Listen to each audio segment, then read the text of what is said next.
Pandian store next week new promo. இந்த இடத்துல குமார் வந்து யோசிச்சுட்டு இருக்காங்க. அப்பத்தாவுடைய பர்த்டேவை இப்படியெல்லாம் பண்ணணும்னு சொல்லிட்டு. ஆனால் அப்பத்தா தான் வந்து இது மாதிரி அப்செட்டாக இருக்காங்க. என்ன பண்ணுறதுன்னு ஒன்றும் புரியல. அதுலேருந்து எப்படியாச்சும் நம்ம அப்பத்தாவை வெளியே கொண்டு வரணும். அதை பற்றியே யோசிச்சு அவங்க இந்த அளவுக்கு கவலைப்படுறாங்களே அப்படின்னு சொல்லிட்டு ஃபீல் பண்ணிட்டு இருக்காங்க. என்ன பண்ணுறதுன்னு ஒன்றுமே புரியாமல் ரொம்பவே கவலையோடு இருந்துட்டு இருக்காங்க. அதுக்கப்புறமா சக்திவேல் கிட்ட பார்த்தீங்கன்னா, அந்த கோமதி அந்த ஃபங்க்ஷனுக்கு வந்தாலும் அவளை விரட்டி அடிச்சிடணுன்றாங்க. அவளை அந்த ஃபங்க்ஷன்லேயே விடக்கூடாதுன்றாங்க. அப்பா நம்ம பண்ணுறது தப்புப்பா. இந்த மாதிரி வந்து அத்தை வந்து அம்மாவை அதாவது பாட்டியோடைய ப்ரோக்ராம்க்கு வராங்க. அதை நம்ம வரக்கூடாதுன்னு தடுக்கிறது ரொம்ப பெரிய தப்புன்றாங்க. அவங்க வந்துட்டு போட்டோம், நீ என்னடா அநியாயத்துக்கு இப்படி நல்லவனா மாறிட்டு இருக்க, இங்கே பாருடா என்ன நடந்தாலும் சரி கண்டிப்பாக விடக்கூடாதுன்னு மாறி மாறி ஆர்குமெண்ட் பண்ணிட்டு இருக்காங்க.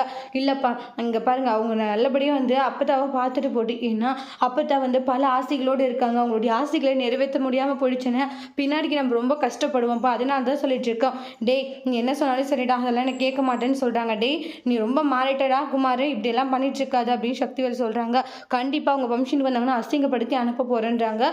குமார் வந்து அப்பா ஏன் தான் அப்படி பண்ணுறாங்களோ அப்படின்ட்டு தான் அப்பாவை நினச்சி கவலைப்படுறாங்க. அடுத்து வரக்கூடிய பிரேமோவில் என்ன நடக்க போகுதுன்னு வெயிட் பண்ணி பார்க்கலாம். தேங்க்யூ.